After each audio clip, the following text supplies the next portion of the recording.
meluncurkan pesawat tempur 30 ton dalam 2,1 detik dengan sistem ketapel elektromagnetik. Sejak November 2023, kapal induk ketiga China, Fujian, memulai pengujian teknologi terbaru, ketapel elektromagnetik, untuk meluncurkan pesawat tempur seberat 30 ton hanya dalam 2,1 detik. Dan hari ini telah berhasil dengan serangkaian terobosan baru. Dengan mengusung ketapel elektromagnetik, Fujian menjadi satu-satunya kapal induk di dunia dengan teknologi tersebut selain kapal induk USS Gerald Ford AS. Kehadiran teknologi tersebut memungkinkan Fujian meluncurkan lebih banyak jenis pesawat tempur dengan cantolan bahan bakar eksternal, di mana hal tersebut tidak dapat dilakukan pada kapal induk dengan jenis dek lompat. Peningkatan kemampuan armada PLA Navy sejalan dengan visi Presiden Xi untuk peningkatan teknologi militer China pada tahun 2027 yang merupakan peringatan 100 tahun PLA. Tim peneliti dari Universitas Sains dan Teknologi Beijing terinspirasi oleh teknologi mobil listrik untuk mengembangkan sistem ketapel elektromagnetik Fujian. Sistem baru ini memiliki ukuran yang lebih kecil, struktur yang lebih sederhana, dan membutuhkan sistem pasukan daya yang lebih efisien, meningkatkan kinerja dan keandalan secara signifikan, sehingga dapat dipasang di kapal perang kecil. Pencapaian ini langsung membuat AS yang belum sepenuhnya menguasai teknologi elektromagnetik merasa sangat cemas. Perlu diketahui, teknologi ketapel elektromagnetik adalah monopoli negara adidaya di dunia. Karena ada banyak negara di dunia yang memiliki kapal induk, tetapi hanya China dan AS yang mampu menggunakan teknologi ketapel elektromagnetik hari ini.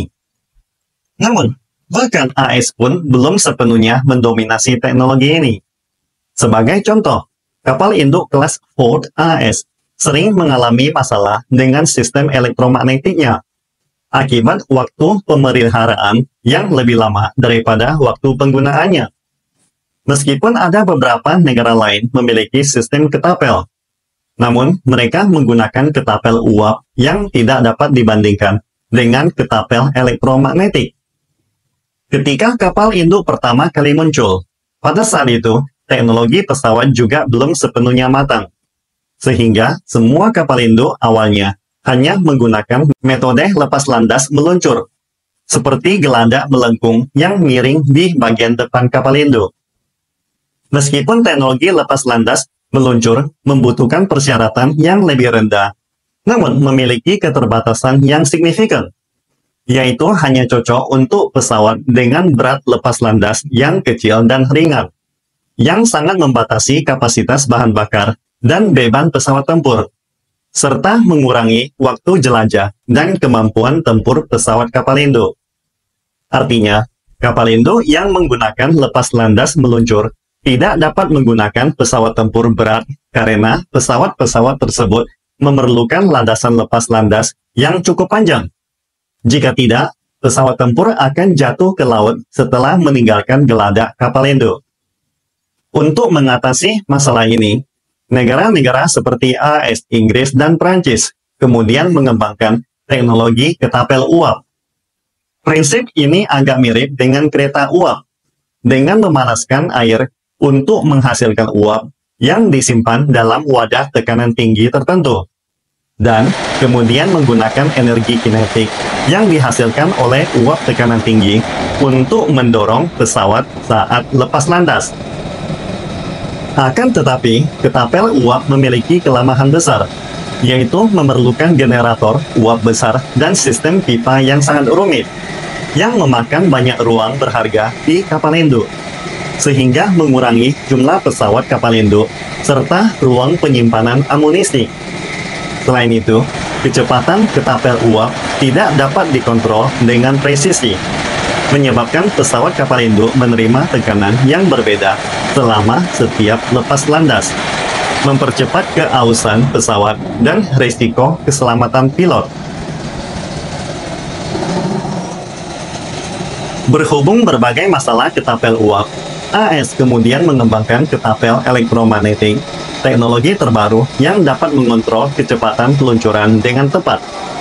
Melalui sistem elektromagnetik, energi listrik diubah menjadi energi kinetik untuk mempercepat pesawat. Ini jelas memerlukan kemampuan pasokan daya listrik yang sangat kuat untuk menghasilkan arus dan medan magnet dalam memastikan kecepatan ejeksi.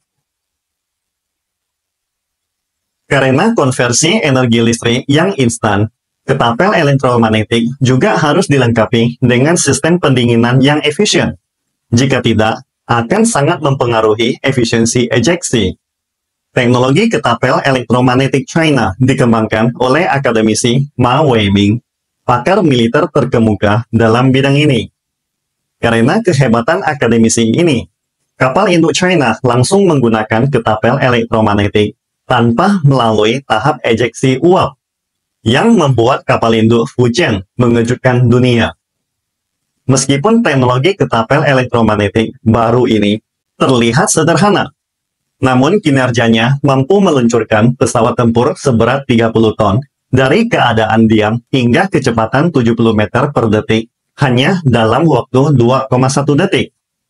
Performa yang luar biasa ini melampaui sistem ketapel elektromagnetik yang sebelumnya dipasang di kapal induk AS, karena mereka mempercepat peluncuran pesawat tempur 13 ton hingga kecepatan 66 meter per detik dan membutuhkan waktu lebih dari 3 detik. Tahukah Anda apa arti berat 30 ton? Pesawat canggih terbaru China, J-20, memiliki berat antara 15 hingga 17 ton, dengan berat tempur sekitar 25 ton. Ini berarti begitu teknologi ketapel elektromagnetik ini dioperasikan, akan secara signifikan meningkatkan berat lepas landas pesawat kapal induk, meningkatkan waktu terbang pesawat kapal induk dan kemampuan tempur. Selain dapat meluncurkan pesawat tempur, sistem baru ini juga dapat mendaratkan pesawat, mampu memperlambat pendaratan pesawat tempur dari kecepatan 72 meter per detik menjadi 0 dalam waktu 2,6 detik. Dengan ukuran ejeksi yang lebih kecil dan energi yang lebih rendah, ini berarti bahwa sistem ini dapat dipasang pada kapal perang yang lebih kecil, seperti kapal induk ringan dan sedang, mempersenjatai hampir semua kapal perang China. Dengan sistem yang lebih sederhana dan kinerja yang lebih kuat, bukan hanya akan berdampak besar pada kekuatan militer China, tetapi juga akan mengubah keseimbangan kekuatan militer global. Hal ini dikarenakan teknologi ketapel elektromagnetik kapal induk kelas Ford AS pada awalnya terlihat kuat dalam semua aspek. Namun, setelah diaplikasikan pada kapal induknya, seringkali mengalami kerusakan saat operasi. Misalnya, menurut data Departemen Pertahanan AS, sistem ketapel elektromagnetik kapal induk Ford membutuhkan pemeliharaan setiap 614 kali penggunaan, jauh dari standar desain awal yang memungkinkan 4.000 kali lepas landas. Sebaliknya, keunggulan terbesar dari sistem ketapel elektromagnetik China adalah strukturnya yang sederhana. Semakin sederhana suatu hal, semakin dapat diandalkan, karena dapat mengurangi frekuensi dan biaya pemeliharaan secara efektif, memastikan efisiensi operasional, dan meningkatkan kemampuan tempur kapal induk. Itulah alasan kecemasan AS terhadap sistem ketapel elektromagnetik China hari ini. Ditambah lagi dengan kapal destroyer 055 yang berbobot di atas 10.000 ton, yang dapat melawan formasi kapal induk tunggal, serta sistem rudal darat yang kuat, cukup dapat memastikan keamanan Asia dari gangguan negara-negara barat. Namun, para ilmuwan China tidak puas dengan hanya penerapan di kapal induk. Dan sekarang mereka bersiap untuk mengambil langkah lebih lanjut, yaitu mengembangkan teknologi lepas landas elektromagnetik untuk meluncurkan satelit ke luar angkasa. Sistem ini terdiri dari sistem pesawat terbang, sistem lepas landas elektromagnetik, dan sistem satelit. Sistem pesawat terbang berfungsi sebagai platform yang beroperasi di ruang angkasa dekat pada ketinggian 20 hingga 100 km, mengandalkan pembangkit listrik surya dan perangkat penyimpanan energi untuk menyediakan daya bagi sistem lepas landas elektromagnetik. Sistem lepas landas terpasang di bawah pesawat terbang, di atas rel sepanjang 100 meter, yang dapat mempercepat peluncuran satelit hingga kecepatan 8.000 meter per detik, dan dengan ejeksi langsung mengirimkan satelit ke orbit yang ditentukan. Karena lintasan ejeksi hanya 100 meter, ini berarti bahwa berat satelit harus dikendalikan di bawah 10 kg, dan dilengkapi dengan peralatan perlindungan termal saat melewati atmosfer atas, untuk menghindari kerusakan. Selain itu, sistem ini juga harus dilengkapi dengan sistem propulsi roket untuk menyesuaikan posisi saat mencapai orbit yang ditentukan.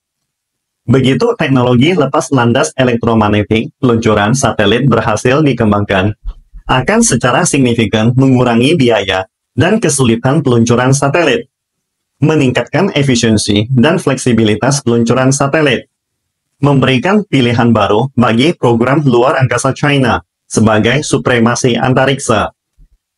Seiring perkembangan teknologi China yang sangat pesat, sekarang banyak teknologi tercanggih China mulai jauh meninggalkan AS, termasuk gambaran pesawat induk kelas 100.000 ton Tianmen Project, sistem pertahanan strategis luar angkasa China. Dulunya, China perlu bergantung pada AS untuk ide-ide yang kedengarannya kurang masuk akal, dan China bertanggung jawab untuk membuatnya menjadi kenyataan. Namun, sekarang AS tampaknya sudah kehabisan ide atau teknologi unggul yang bisa China pelajari hari ini. Seperti kutipan Kepala Angkatan Luar Angkasa AS, Letnan Jenderal Nina Armagno, bahwa kemajuan pesat militer Tiongkok telah menimbulkan risiko yang meningkat terhadap supremasi AS di luar angkasa. Saya pikir mereka sangat berkemungkinan telah mengejar dan mengungguli kami pada sebuah acara di Sydney yang diselenggarakan oleh Institut Kebijakan Strategis Australia, sebuah organisasi penelitian yang didanai AS dan Australia. Salam Indonesia Maju!